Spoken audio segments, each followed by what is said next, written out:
It is September the 30th, 2021, and you're listening to Curiously Polar.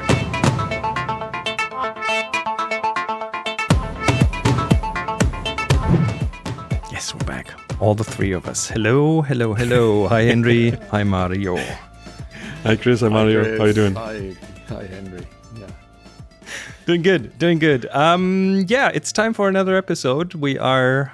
I think I need Mario to do a sound check. Say something, Mario. Sound check here. 1, 2, 3, 4, 5. 1, 2, 3, 4, 5, 6, 7. That is good. We're doing a live sound check on the show. Henry, give me a sound check. Oh, we forgot that in the beginning. Okay, 1, 2, 3, 1, 2, 3. That's fine. Now people know how. How about the batteries to your camera? Did you Oh, change dang, I haven't changed yet. Yeah, then go do this. We're not editing this out. Hurry up. Change your batteries. This is how the sausage is made. Because we meet every week and then we try to make sure that we get something on here. There's actually quite a lot of preparation in this episode, I must say. We have a pretty interesting one coming up with a lot of Polar NEWSREEL and of course the interesting topic about the most interesting man in the world. So, Which is not Henry. which is not Henry. Is he? No, But it could be. it could be possibly. There he is. So let us begin. We've stalled enough. Let us begin with the actual episode. The newsreel, as usual, in the beginning. First entry, we have our puffins and washing machine waves. What is this about? This is in nature.com. So Yes. Yeah, this is a research highlight from Nature, and it's about researchers having looked at the influence of the changing climate, so the increase in storms and the survival of puffins. And puffins, like all the alcids especially, so these small marine birds, they depend on the sea for food and for a good part of their life they are at sea. If the sea is rougher, they have a much harder time in finding the food and also in surviving events of really rough weather, because they also too can die because of being taken in a very bad storm. And the influence of climate. No, they can't. They don't fly, right? Yeah. So they don't just fly above. They don't just fly above. They also dive. They have to go and dive Right. down. Puffins can take a lot of fish, small fish, in their beaks and take it They're back actually to their. much better swimmers than flyers. Yep. And but if the sea is too rough, they have problems. So this is one warning for puffin populations. And now there is also, I didn't put it in the newsreel, but there is a genetic delineation of the different populations. And there are now been identified a population that is including Iceland, the Faroe Islands, and Norway. This is one population, a population in Svalbard, a population in Canada. So we have these are the populations of puffins, and they are doing okay for the moment, but there is a kind of a warning sign for poor puffins. Okay. And it's not the first one. We already have the warning sign that the food chain is just diminished and puffins are not finding enough food anymore. And by that, you already can see populations in Iceland and in the Faroe Islands particularly getting smaller and smaller. So we saw those effects in the past years, and this research paper now puts also a different angle. Yep. Yeah. All right. That's- Next up in Yes. the newsreel is we're back to poop. Let's talk about penguin. Sorry about poop. that. This is fish.org giving us This article. is reporting on an article that is looking at a record of about 6,000 years of layers of penguin poo in It's poop archaeology in the Ross so Sea. to speak. Yeah, it's poop archaeology. So penguins, they go to the same place, to the same colonies, and they have done so for thousands of years. And they accumulate guano, like poo in many layers, and these layers become hard as rock practically. And if you take a sample, a vertical sample of these, you can go back in years and see what is the composition of the poo and what elements are there. Now, these are penguins that are in the Ross Sea, in a place that very, very properly called the Inexpressible Islands. It's not very frequented, but a Chinese expedition went down there in close to Victoria Land and Terra Nova Bay and Wood Bay, and they have looked at the cadmium in penguin poo.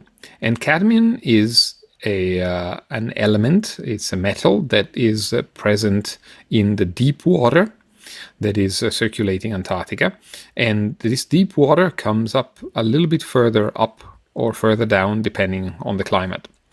And how the climate, of course, influences these currents. And the cadmium is taken by the zooplankton, by the krill, and the penguins feed on the krill. And so they have been looking at, these researchers have been looking at how there have been events of warming and cooling of the climates, and they've been able to date them back to, for example, 1,000 years ago. There was this warm circumpolar deep water that welled up and melted the sea ice. So there was a melting about 1,000 years ago, and there were a couple of cooling events as well. So penguin poop can actually help in climatology, and it's another proxy for climate in recent years. Because, of course, in Antarctica, you have a record from the ice core that goes back a couple of 100,000 years. And the last years are so thin, the past couple of 1,000 years are so thin a layer in the ice that it's kind of difficult to look at the resolution. I mean, you see the big picture, but you don't see the small, defined picture. And this gives a fine picture, and so it's very interesting. Is that instead of an ice core, that's a poop core, or? That's a poop core, exactly. It's are they drilling into the poop and? Yeah, yeah. Or I've just added shoveling. a new word to my vocabulary. Yeah. Wonderful. Yes. Let's stay with penguins and count them. Yeah, and this is for the people that would like to see some penguins, albeit on the screen, and help research. Like in this website, and we'll put the link, of course, in the show notes, so you will see the link in the show notes. You can actually help researchers by analyzing visually pictures and checking how many animals are there, how many nests, and how many eggs, and how many chicks, depending on which pictures you have. It's a little bit like, I don't know if you've been on, like sometimes Google Photos help, like ask for your help in identifying where are the pictures with a car or something. Crowdsourced scientific work, so to speak. It's a crowdsourced scientific work, and of course these systems might be at one point surpassed by artificial intelligence and different algorithms, but for the time being we are very good with our eyes, and we are much better than machines at looking, and cheaper than looking at for example, counting how many penguins you have on a beach. And if many people are looking at the same picture, of course there are going to be different numbers given, different figures, but there is a homing in on actually a picture, a figure that is good, that is appropriate. And of course, there are some checkings by researchers after that, but it's very interesting. I'm not sure if I remember in the early 90s when internet was coming up, and there was this C-Type project that connected domestic computers, and where you could just, whenever you don't use the computer, you could just give access to C-Type to actually extend the calculation power for the telescope for searching for extraterrestrial life. And that's a similar crowdsourced citizen science project as is Penguin Watch. And Penguin Watch originates actually from the University of Oxford, right? Tom Hart, who initiated the project, is a research fellow from University of Oxford. And he works with the expedition cruise industry in Antarctica to actually save some costs, go down to Antarctica, hold lectures on board, but also use that as a transfer to set up cameras and maintain cameras. And that's pretty awesome when you have those kind of people on board. It's not only a project you can do at home, but particularly once you've been down there, people are getting really connected to that, and they really get attached to penguins, to certain penguin species more than others, and then they just take the time in a coffee break or whatever, or in the evening, instead of watching a movie, and just opening that website and start counting penguins, which is pretty amazing. It's a really nice project. It's also, I guess, easier to count penguins than to count whales. I'd like to remind everyone of a very early episode of Curiously Polar, episode 8. It was really early, 2017, when Mario and I started doing this, and we talked about how to count whales. And I just want to remind you, whales come in layers, penguins don't. So, they do too. They do too. But penguins have the huge advantage they're getting out of the water for breeding. So you actually so on land. Let's put it this way: penguins on land usually don't. Penguins come in layers, out in the open. Yes, they don't go down. And, so if anyone wants to hear a young Mario, then you have to listen to episode 8. A less old Mario. Yes. Okay, that's a nice segue to a similar project, actually. Yes. Also citizen science, but just for marine mammals, and it's called Happy Whale. It's started by Tad Cheeseman, who's also part of the expedition cruise industry, and he actually tries to connect the expedition cruise industry to marine mammal researchers. And it started with a library of whales, and it is in fact a humongous library of whale pictures. So everyone who takes some pictures of whales, particularly the fluke, the tail, basically, or the dorsal fin of whales, which is often the only thing that you see on the photos, right? Of course, certainly. Yeah. But for example, for humpback whales and for sperm whales, the fluke is unique. It's like the fingerprint for a whale, and that helps a lot for scientists to track movements, to track how migration routes look like, and how much whales are actually traveling. And recently, the database actually extended also to seals. We're working with a Ukrainian researcher from Ronatsky Station who is focusing on orcas, but also on leopard seals. And you can upload those pictures there. They have an AI behind it that actually analyzes the individual features of that particular individual, and then tries to identify it. And then you have participated in actually tracking the migration behavior of whales, of seals. It's a really nice, awesome tool. Yes, I mean the human eye is helping in the training of the AI, of the machine. So these are really interesting algorithms, and you can have principally, of course, as Henry said, you can identify the individual whale and so see, okay, this whale has been here on this day and in this other place the other day was associated with this other whale. Like if you take pictures of several in the same group, and anybody can do this. And of course, when you are down on an expedition cruising, there are lots of people with cameras and passionate photographers that can take really, really nice pictures of these flukes, even though it's not as easy as it might sound to take a good picture. But it depends also on the time scale we are talking about, because it's also very important to look at reproduction of the whales. So who is the parent of who? So if you can take a large whale with a newborn, with a calf, you can see the relationship without having to take samples and analyze genetics similarities or parenthood via genetics.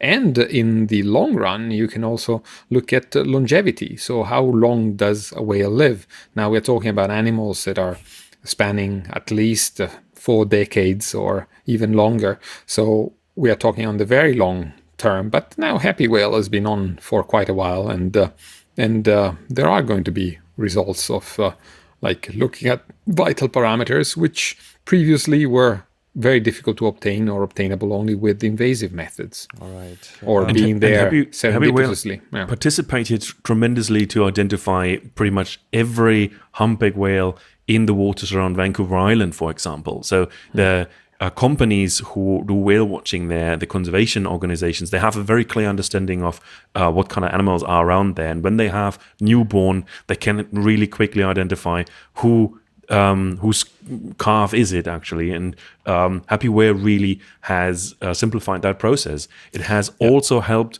to connect local databases. Like every whale watching company has kind of a data set for themselves to identify individuals. And projects like Happy Whale are just combining them and really get a better overview of global migration routes, of global populations. Yes, right.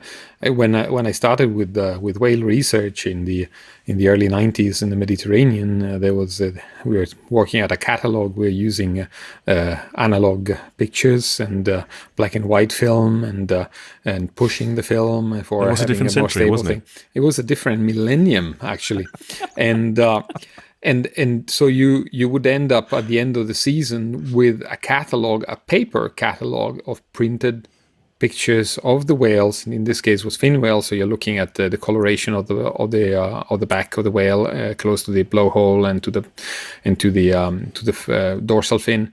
And you would physically go, for example, to the Center of Coastal Study in Massachusetts, and check your pictures against their picture one by one, taking it one in your one hand, one in the other hand, and see Things what kind have of really characters changed. are together. Especially the advent of machine learning, of these algorithms. I mean, today your smartphone can tell apart cats from dogs, even different breeds of animals. So Exactly. it's really amazing the advancements that we have in these things. The latest development that we are going to be pushing in the next years, at least some research are doing, is to try to merge all these data into something that can be used for estimating abundance. So the estimating abundance of marine mammals or of any other kind of animals by opportunistic observations. Do whales have any privacy expectation?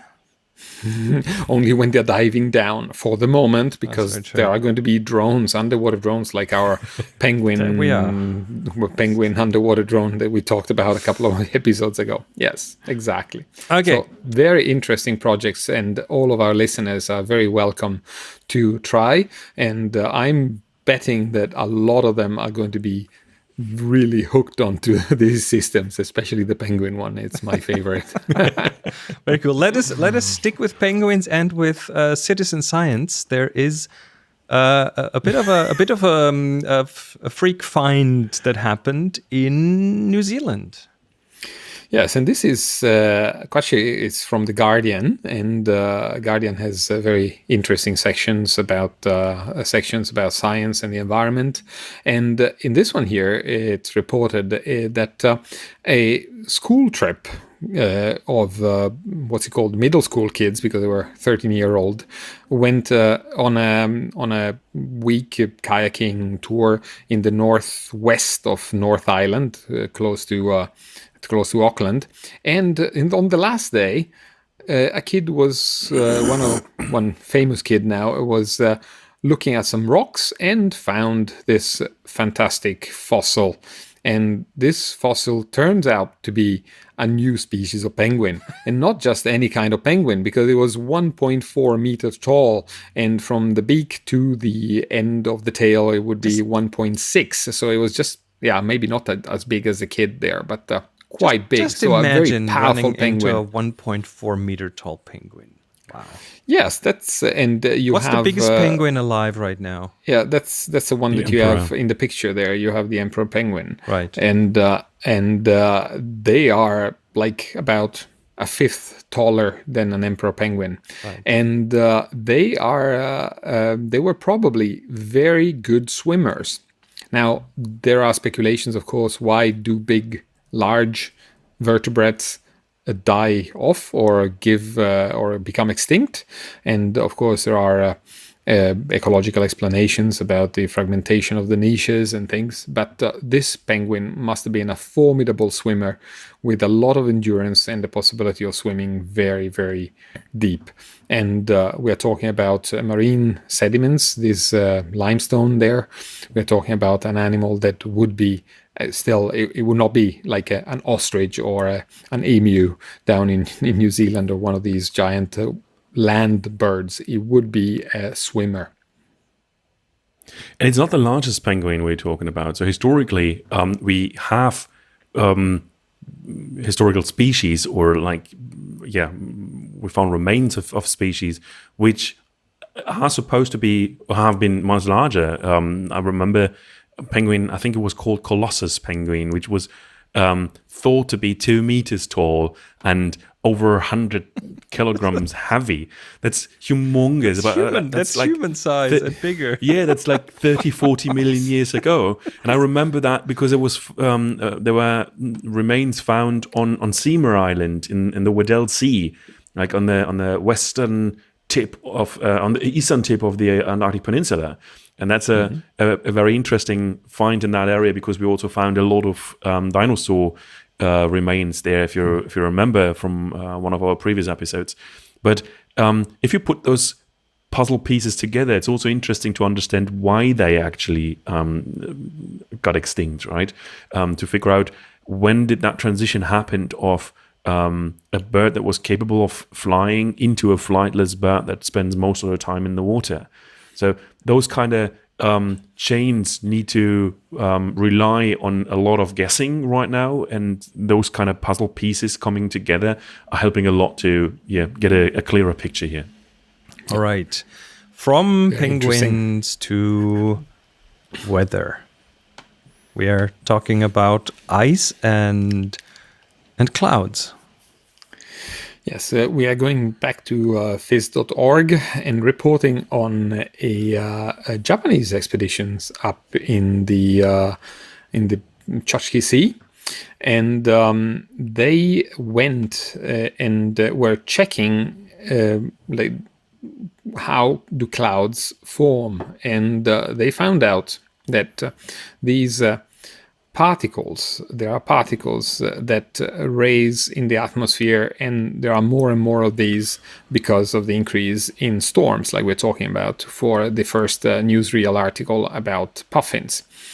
So there are these cores that are spread out in the atmosphere and taken up in the atmosphere, and these are ice nucleating particle, or INPs, and these particles then form ice crystals. And these ice crystals, when they get to their proper height, they are part of an ice cloud formation.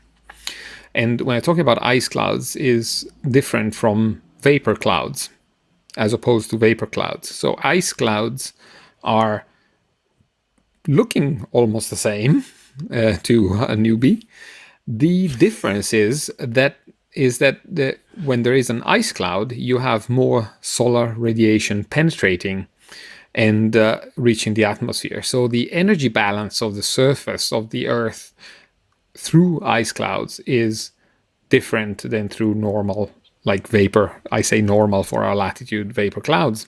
And this means that you have, for example, a delayed in freezing of the sea ice.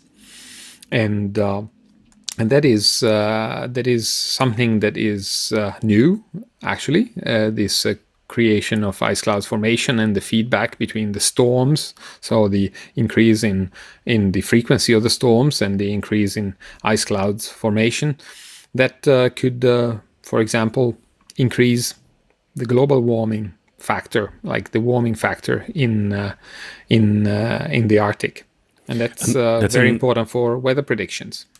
It's also very important to understand why sea ice forms later and later in certain areas. We have a higher movement on the oceans. So if we have storm waves, then it's really difficult for sea ice to actually form larger bits and pieces. We have a choppy sea, we still have possibility to form pancake ice and grow larger. In a stormy sea, that's just breaking apart. It's not growing to something large. And that's particularly something that has been identified in the Beaufort Sea, which was for a long time kind of the nursery of sea ice in the Arctic. And the rougher weather there just keeps the ice from maturing, from going down there and turn from 1-year-old ice into 2-year-old ice.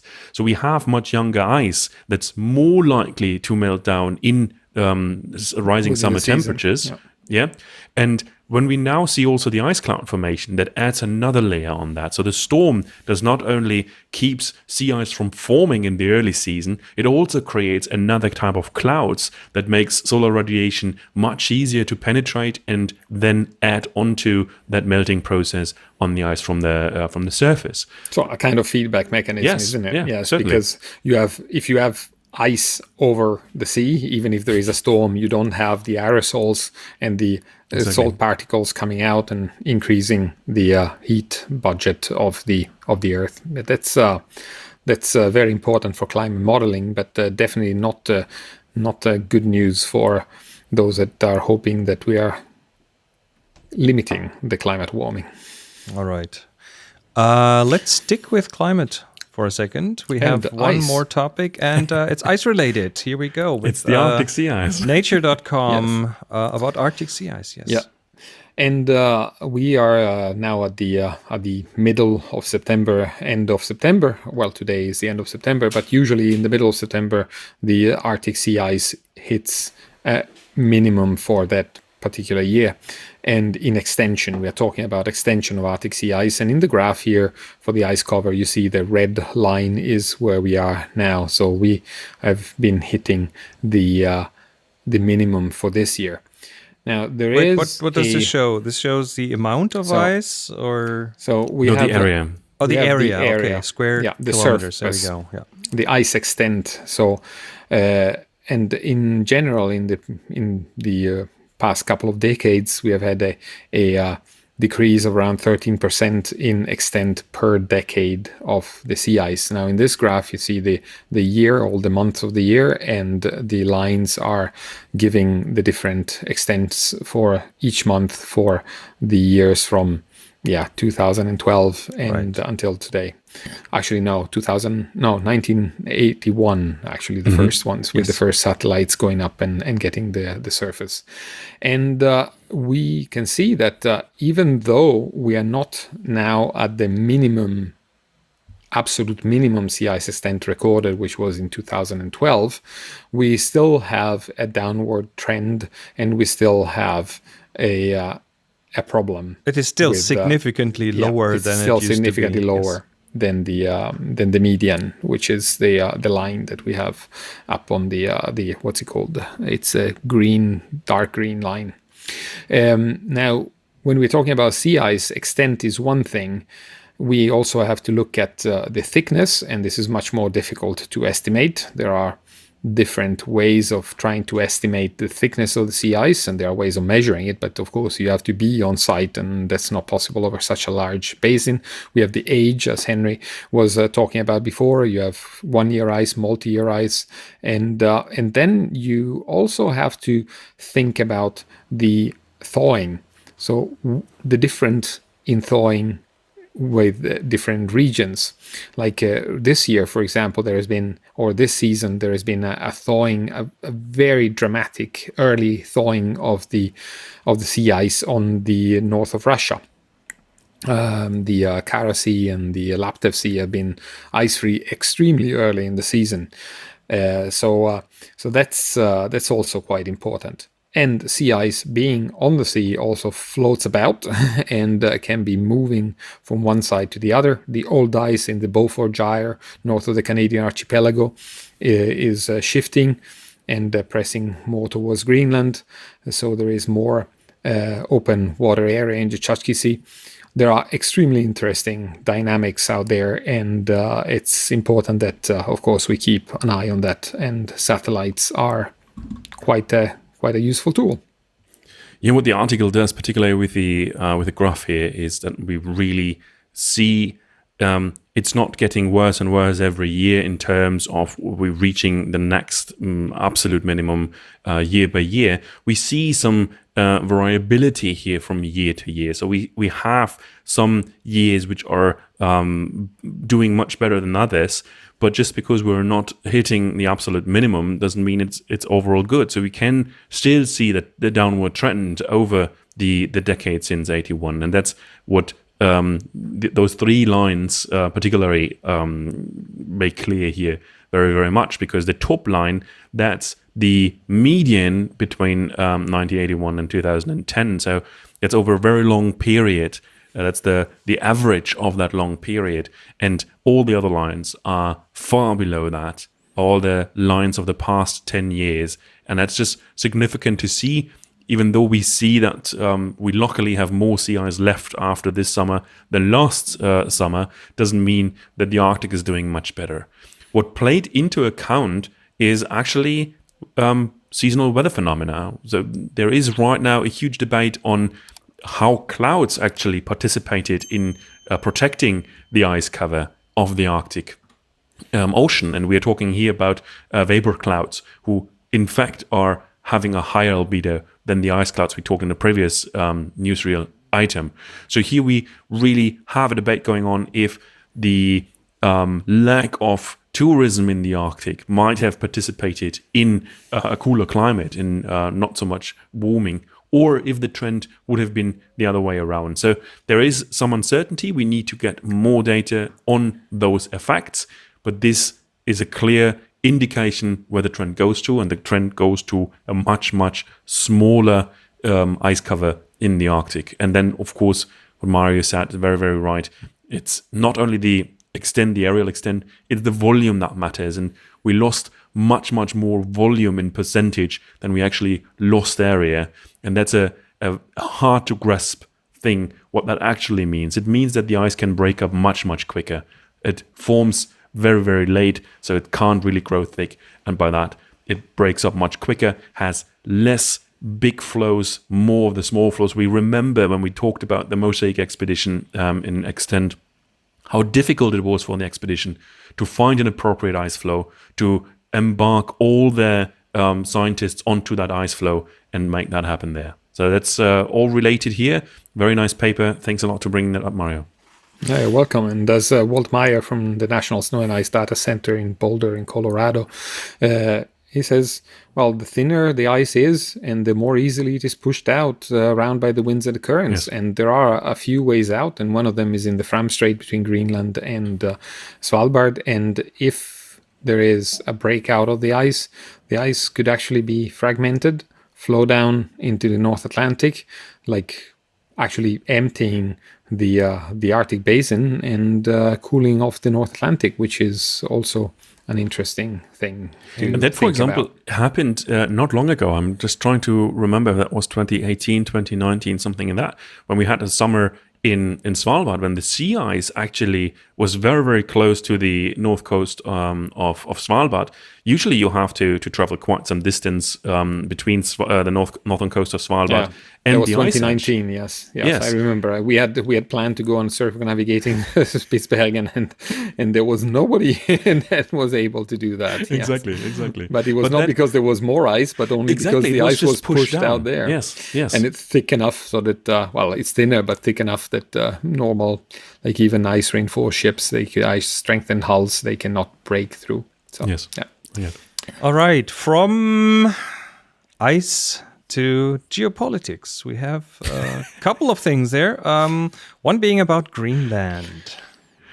And that's a particularly interesting thing, because Greenland had a landslide election on a few months back, and the new government has this label of being very pro-independent, and the prime minister tries to balance that out quite a lot, particularly in the negotiations or in the talks with Denmark. But now something happened in a moment of truth. The foreign minister actually made a statement that wasn't the luckiest is not the right formulation. An unfortunate statement. An unfortunate statement where he actually was talking about the possible next referendum on the independence of Greenland from Denmark, and he clearly said that only ethnic Greenlanders should be allowed to vote in such a referendum, and not expats or migrants or Danes. And that was, even for a pro-independence prime minister, so much that he actually demoted him, took him down as Minister for Foreign Affairs. He still is Minister for, I think, Industry and something. But for business and trade. That's what he's doing. Business and trade. There you go. Trade, for business and trade. Everything else he just took away from him, because that's a very, very difficult thing to say. Just picture that in different national contexts. That's bringing up a very, very dark time here. And actually, I mean, in practice, how do you define somebody that is an ethnic Inuit from a non-ethnic Inuit when most of the population of Greenland is actually Danish or non-Inuit genes, and it is very difficult to like politically. It's bad, but it's also in practice very difficult. How do you define but this is really this is taking us back to the late 30s, early 40s in Central Europe, where we had similar ideas washing around. Just really everything but smart to say something like that. It's just really, it's not a way to go. Well, and also, like, now when we're talking about independence, Greenland has the option of getting getting independence, like it is with the self-rule, the latest government form. There is an agreement with Denmark that Greenland can go whenever they want on their own. But the big issue, of course, is the financial issue, like how would Greenland survive? Denmark pays to Greenland just short of 4 billion kroner, Danish kroner. Like you divide by 10 to get euros, so 400 million euros for the 57,000 inhabitants, which is just about 8,000 euros a year per person in Greenland, or maybe even more if you count a few other payments that Denmark does to Greenland. And that is, it might not be enormous amounts of money yearly per inhabitant, but it's still what makes Greenland a modern, developed, industrialized, we will say mostly industrialized nation, and with all the services and the hospitals and research institutions and transport that we have now. And so it is kind of difficult for Greenland at the moment with their current earnings to get to be independent, because as we all know, when we became adults and wanted to leave our parents' home, it's good you want to be independent, but you need some cash. And at the same time, you see that they're balancing out cash over long-term interest. So the current government actually took a significant step back from mining, from large mining projects, particularly in South Greenland, which are, from an environmental perspective, highly questionable. So they actually took down a big really a big bucket of money, which would have been a significant step towards independence. But if we connect it to this thing, it is called the block contribution or blocktilskuddet from Denmark to Greenland.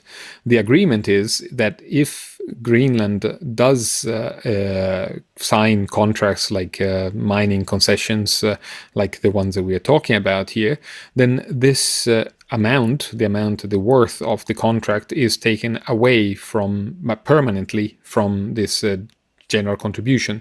So, and this is agreed upon between Greenland and Denmark because of the sustainability in the long run of these investments, and it is a protection protecting the Greenlandic people against the greed of some politicians or some administrators that would like to get the money here and now and it doesn't matter what happens in the future.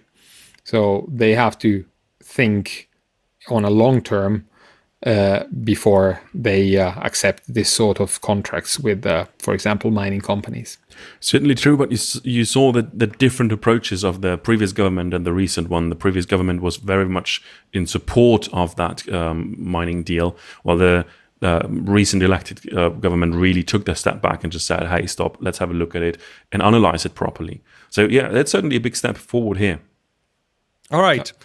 And last but not least in our newsreel, let's stick with politics and look at the EU and the Arctic. Here's another article from Arctic Today. Yeah, and that's a very interesting look into the European Union and its Arctic policy or understanding of the Arctic.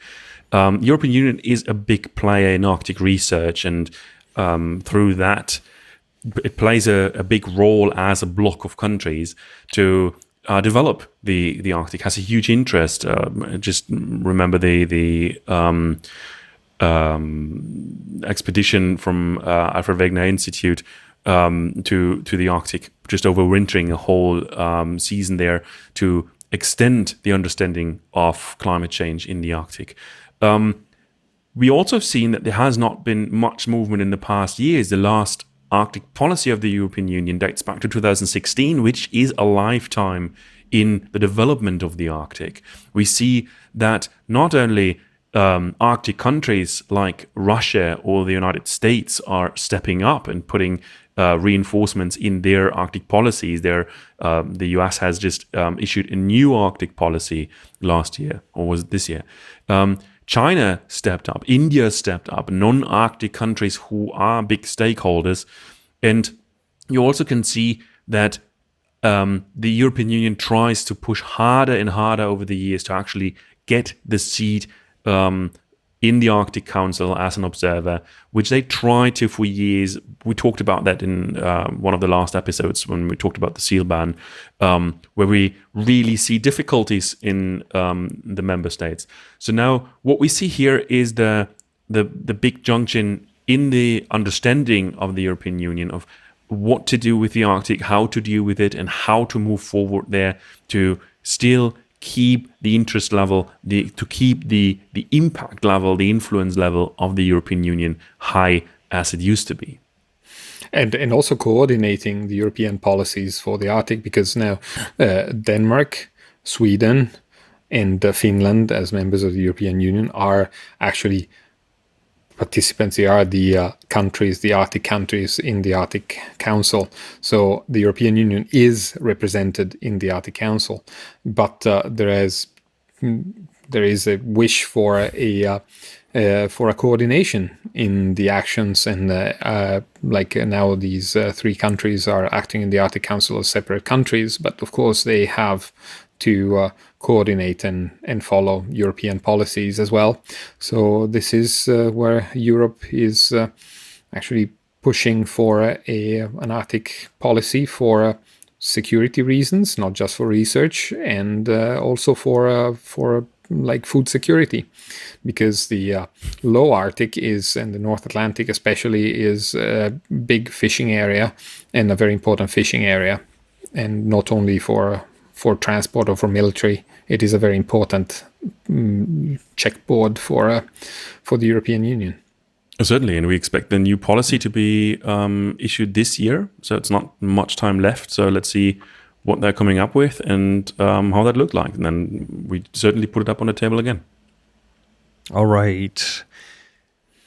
It is time to continue our Polar Explorers series, and I'm actually really curious. Who is this real most interesting man in the world that our title has alluded to?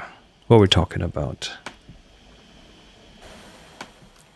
I think it's supposed to be Henry here. Henry is frozen right he now. He froze a little bit. I just lost my network connection. I don't know why. It is back. It is back. Just okay.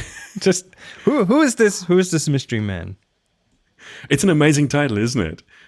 Who does not want to be like the real most interesting man in the world? And when we came up with the title like that, then there's so many ideas flying around. Particularly when we talk about polar explorers, there's so many famous explorers out there that we actually could talk about, and colorful figures and colorful characters. Yes. Exactly, and colorful characters. But history is really messy in a way. It is very difficult because it's super complex. So when we look at exploration history, in particular in Greenland here, then it's usually the character of Knud Rasmussen who pops up and gets all the fame, all the credits. He's the one who is like in the center stage of Greenland. And then, don't get me wrong, he did a fabulous job in bridging a number of crucial gaps here where culture and science have been brought together. So he's done a tremendous effort there. And ultimately, Rasmussen connected the northern part of Greenland to the rest of the country, the more developed southern part on the western part of the island. So in that regard, he has a very, very big stake.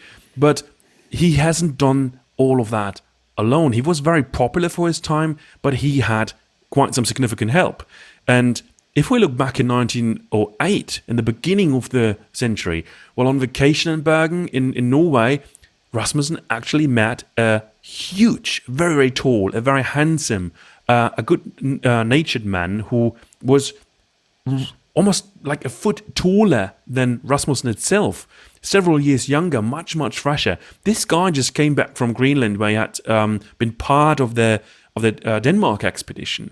And this expedition is also worth an episode in its own right, bringing up another quite well-known explorer whose name now adorns one of the most important polar research centers in the world, Alfred Wegener. And however, we don't want to talk about Alfred Wegener either, but about this young, tall, handsome guy Rasmussen met in Bergen. And the name of this guy is Peter Freuchen. And some of you might recall the name. For most of you, however, this name will be completely new. And given the spectacle of his life, this is totally undeserved. And that's why we need to change that today. And I know that certainly you, Mario, you're particularly fond of him. So. Terribly. I mean, because not only he was a fantastic figure, but he was also an excellent writer. So any of his books, like if we are going back to the Polar Library, I mean, he has written so many interesting books. Over 30 books, if I recall that. Yeah. And a lot of them, I mean, I've read a few of them, definitely not all of them. And if you read them in Danish, the humor and the freshness of the descriptions that he has, just amazing. But let's go back to your tale here of Peter Freuchen. And it starts when he was a very young age. So his father really tried to push him to a serious job, to become a doctor, put him into medical school, and he just really figured that's not his life. So he dropped out of medical school and he just joined the Denmark expedition to East Greenland when he was 19 years old. He was a junior member in 1906. And just picture that, you're going as a 19-year-old on an expedition with some of the best scientists of that time. So as part of this expedition, he has been asked to run a tiny weather station roughly 40 miles away from the base camp. And he was supposed to do that for 6 months, far, far away from everyone else, completely isolated, in a cramped 9 by 14 foot hut. It's tiny. The interior was completely covered in ice, really thick ice, because the moisture of his breathing just has overfrozen everything. It's just picture that. Just try to imagine that. It sounds a little bit like COVID lockdown, eh? It's a little bit more than that. A little bit. Except it was a little bit warmer here in my house anyway. Certainly. So over time, his group of sledge dogs, he had 7 sledge dogs with him to go all the way.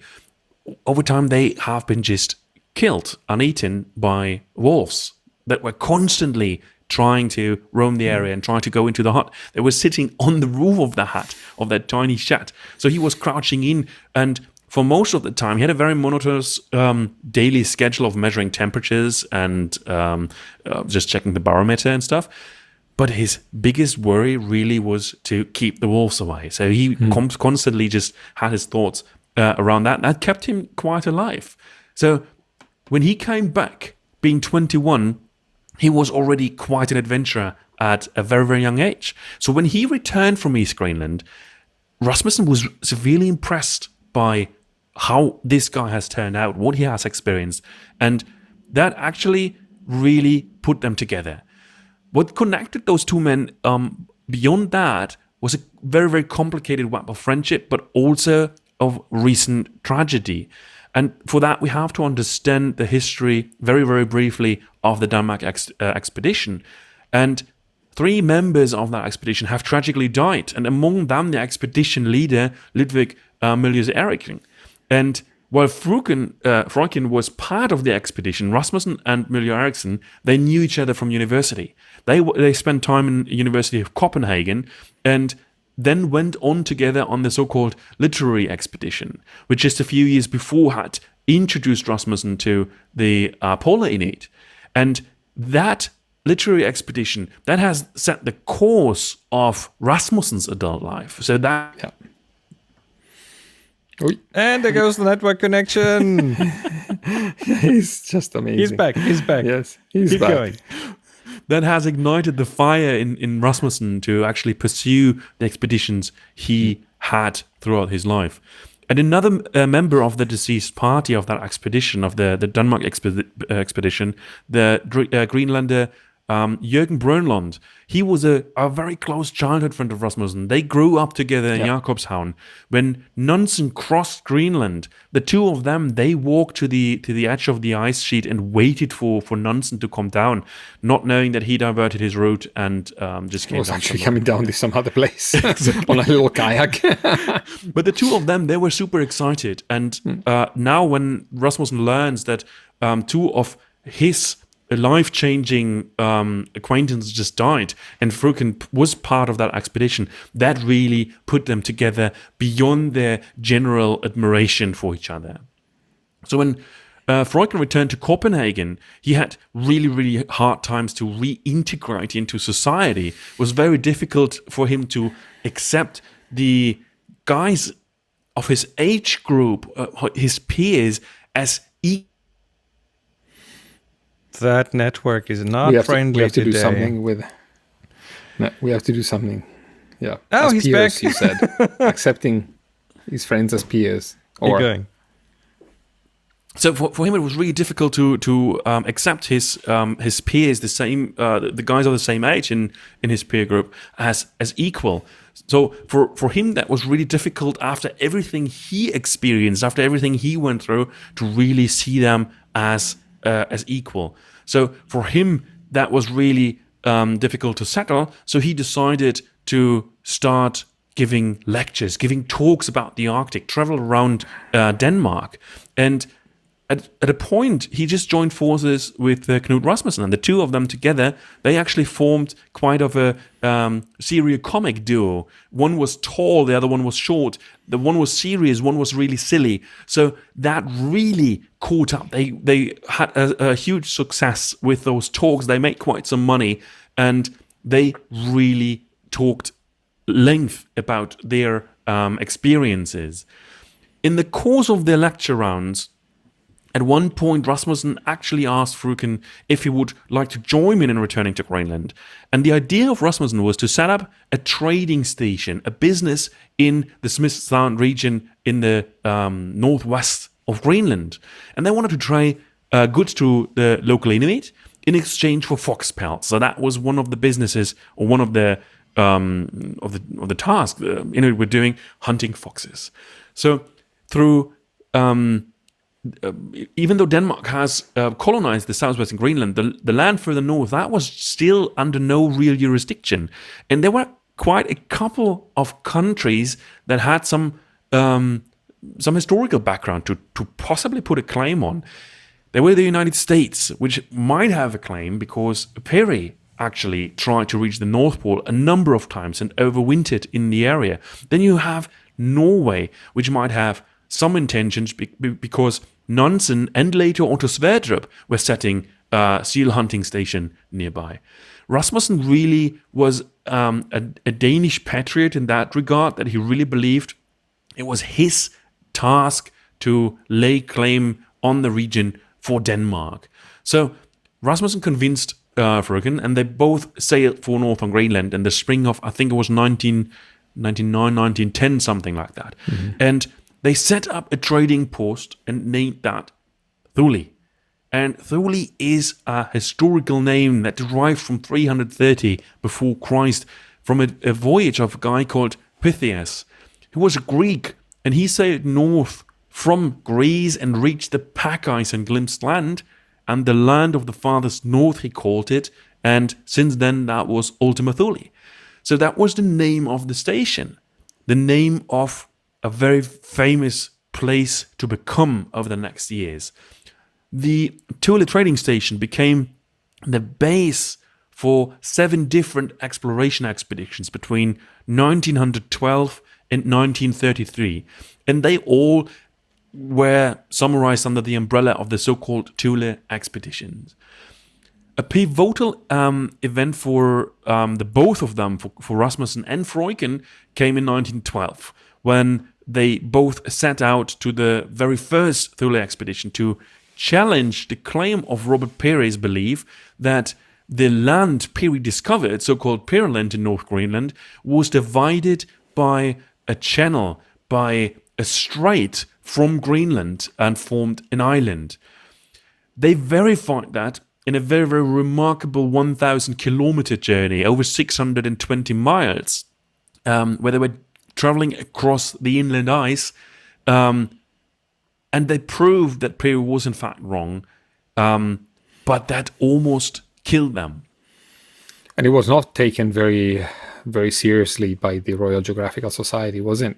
It wasn't. The feedback they got was not very supporting in that regard. Yeah, but the finest ever performed by dogs, the finest journey ever performed by dogs. Indeed, yes. Also, the inclusion of local Inuit. The team was 4 people, 2 of them being local Inuit, helping them hunting, supplying for food, all of that was highly criticized by the Royal Geographic Society. So there was no big gain from that, other than their fame in Denmark increased tremendously. So particularly Rasmussen profited from that quite a lot. So there was the expedition where Freuchen actually describes that he got under an avalanche and he was captured, and then he made a poo knife or something so that he could free himself. Yes, and actually that's an interesting article that I've read a couple of years ago about somebody that has actually tested the claim: can you, in freezing climate, make a knife out of your own feces? That must have been the Mythbusters or someone.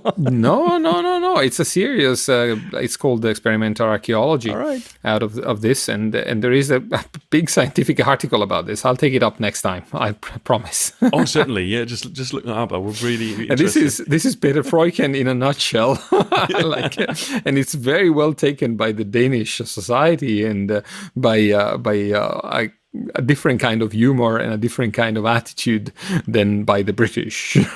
Yeah, well, the British are certainly more stiffy in this regard, but this expedition was almost an ill-fated one. It was really difficult. So when they reached Pearyland, they needed to climb down a 50-meter cliff, an ice cliff that really was high and steep. So they needed to belay down. They belayed down on so-called sealskin lines. We can't really picture that, making ropes out of sealskin.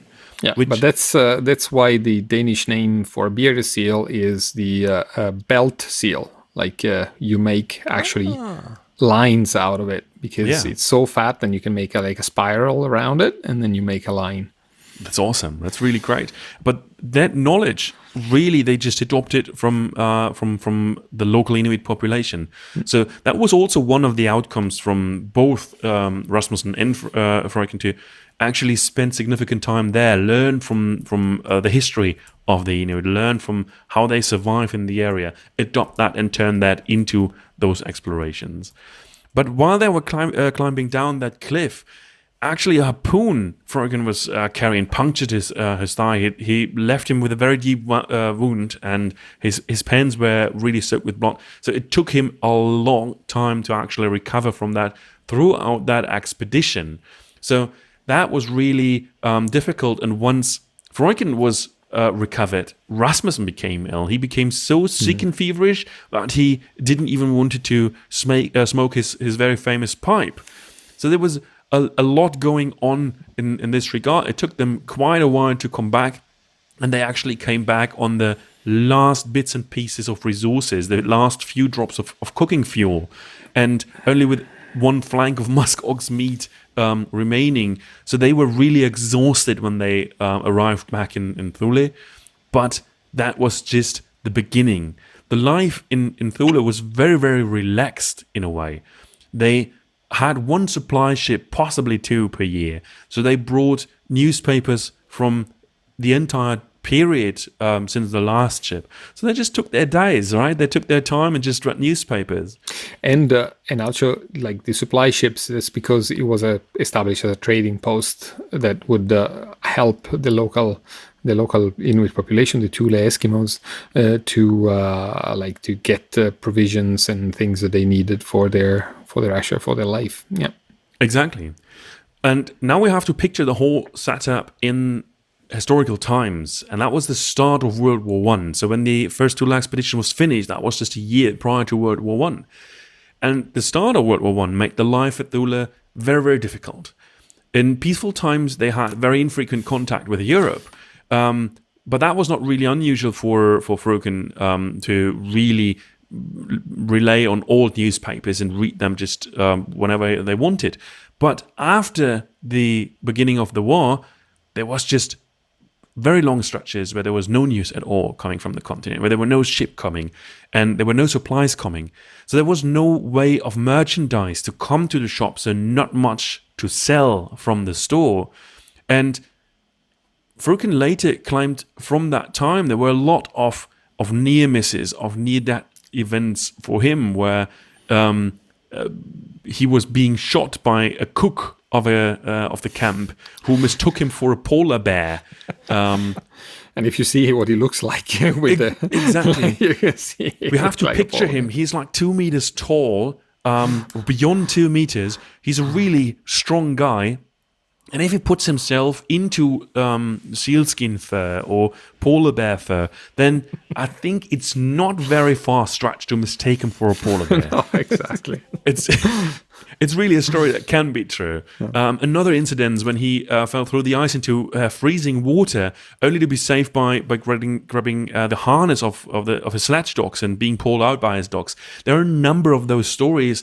Not many of them can actually be checked and proven because he was the only witness. But if you see the life in general he spent in the area, when you see other sources coming on several events, then it paints a very, very reliable picture. Yeah. So after World War One, Freuchen returned to Denmark. He left Greenland, and at the time he was the father of two. He had already married an Eskimo woman called Navarana. Mekupaluk. Yes, that's the original name. She turned into Navarana, or she took on the name Navarana. And they had a boy named Mikusak and a girl named Pipaluk. And they have much longer names, which I have to look up. But that was the short version of them. So when they arrived in Denmark, Freuchen actually turned sick. And that took him almost a year to recover. It was a very, very hard time. And he felt, after the recovery, the urge to return to Greenland, to leave Denmark behind. So he actually asked Rasmussen if he could join the next endeavor. And at the time, Rasmussen already went out to 3 more expeditions under the umbrella of the Thule expedition. So it was already the 5th Thule expedition coming up, and that was planned for 1921. The goal of that expedition, and that's probably the most famous of all the Thule expeditions, is to fan out in the northern part of North America. So basically, along the Northwest Passage by dog sled, covering the entire area between Greenland, the Hudson Bay, all the way to the Bering Strait. And that's to connect the Inuit populations and to see, and one of the results is like unifying the Inuit because of the similarities in language and the lead of the way of life, and that was one of the big feats of Knut Rasmussen and Exactly. his expedition members. Yeah, and they had a very famous woman as well in that expedition there, which we have to mention at one point in one of the future episodes. Certainly. The one of the big achievements of Knut Rasmussen, even though we want to talk more about Freuchen today, but one of the big achievements really was his ethnological studies, his ethnological information he gathered on the Inuit population. So that was the centerpiece of that expedition, even though he had geologists on board, he has historians on board. So he really wanted to gather as much information on the area as possible. So basically a Northwest Passage by dog sled. And that was a pretty big, very ambitious endeavor, probably the biggest of the time. And as you can imagine from all the exploration stories out there, that proved to be very, very disastrous, particularly for Freuchen. His wife contracted the flu on the west coast of Greenland when they returned, and she died very, very shortly afterwards. So that was the flu pandemic in the 1920s. Yeah. So that really had a severe impact in his life. He still decided to go on to the expedition anyway, but then his personal problems multiplied. He actually froze his feet to a way where he really needed to amputate his toes, where he really needed to do something to be able to survive.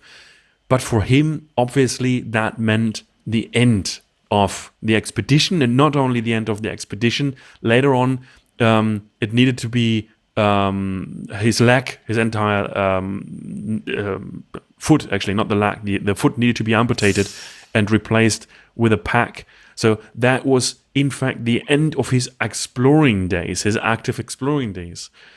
But it didn't mean that he turned into a houseman. He then just traveled around. He went on safaris to South Africa and Siberia. He started writing books, and his books, as Mario said initially, were very, very popular because of the sense of humor, because of the details he put in there, because of his way of storytelling. Very, very famous in the time. He painted an amazing picture of the Arctic, about hunting in the Arctic, ocean stories, as well as some fiction later on.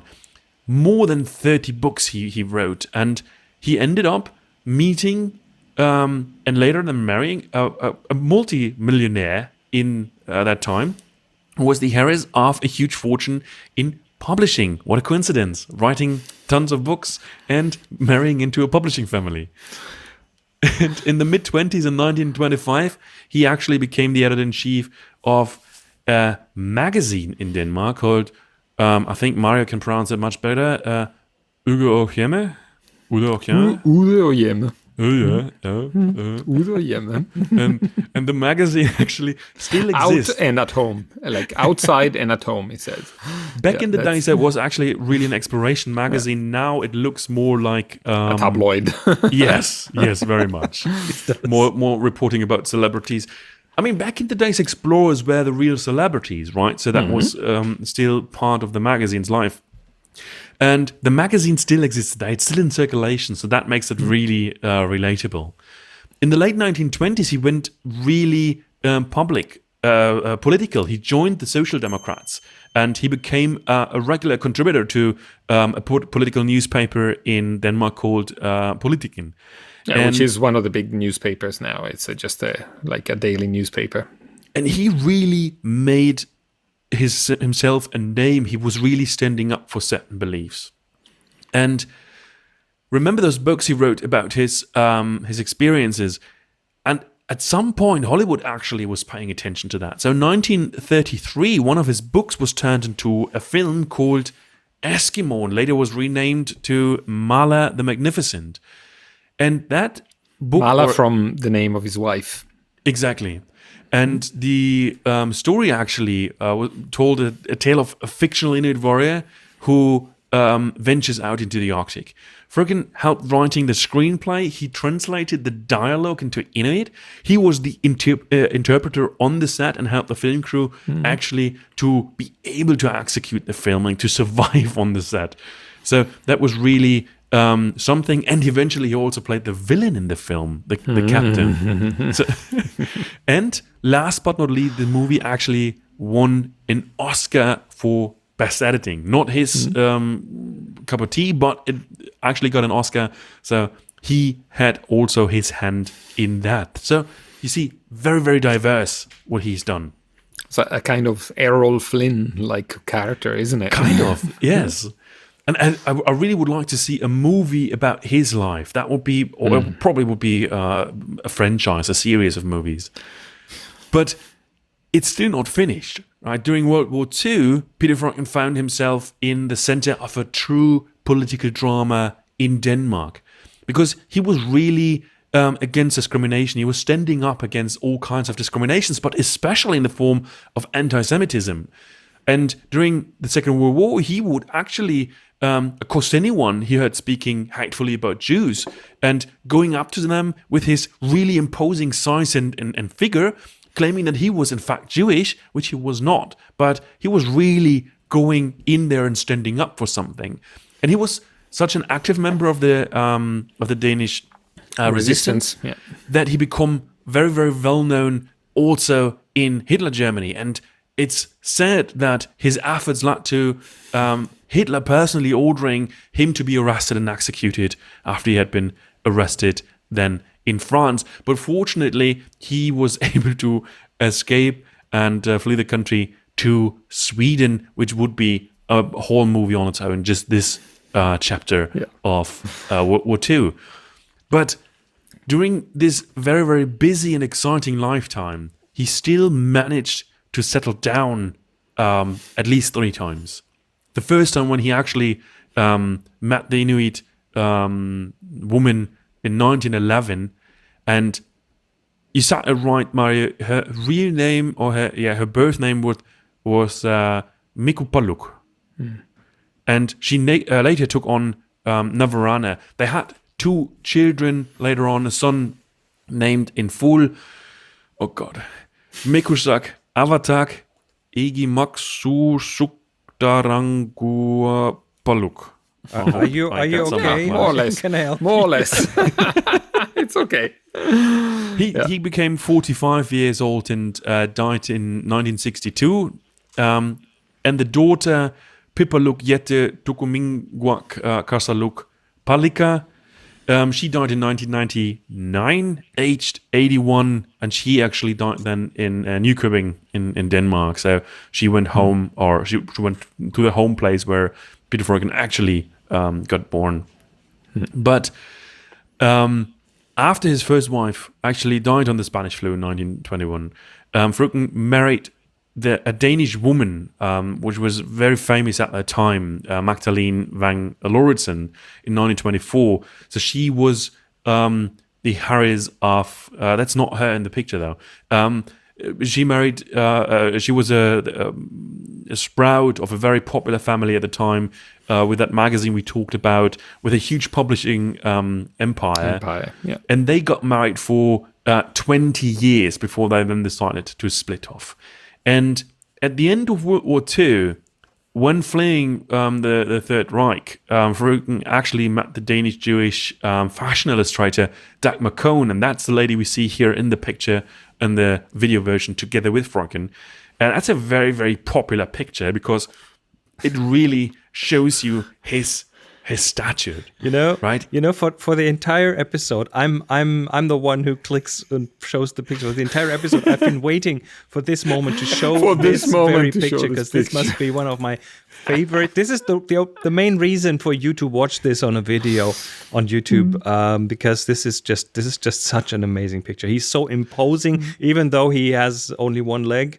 But his fur coat, his persona, it's polar bear. Yes, and he's a polar bear, and the very elegant lady next to him, his wife. It's amazing. It's just such an amazing photo.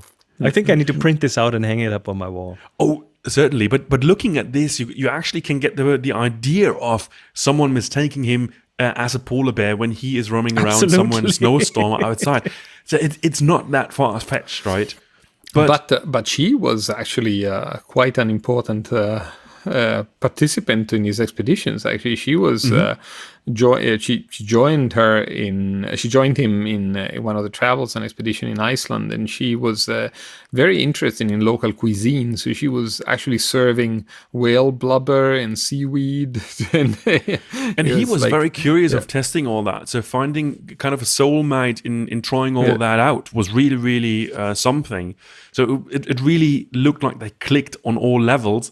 And when you see at what time that happened, that was really something special for, let's say, the last chapter of his life. So they actually emigrated to America, and after arriving in America, he found new ways to find excitement. So in 1956, he actually participated in an American television quiz show, the $64,000 question.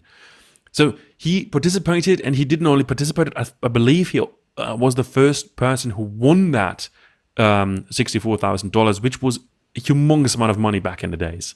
So really something. He joined the New York Explorers Club, where he actually got a painting created of his and just put up the wall, and it still hangs on the wall amongst all the taxidermied hats of exotic wildlife. And he was also the founder of the Danish Adventurers Club. Exactly.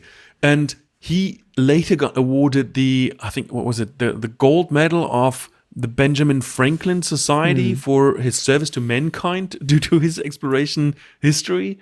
It's really amazing what he has achieved in his life. And if we put that video of the $64,000 question episode into the show note. If you listen to it, he has an amazing sense of humor, even in the English translation. It's amazing.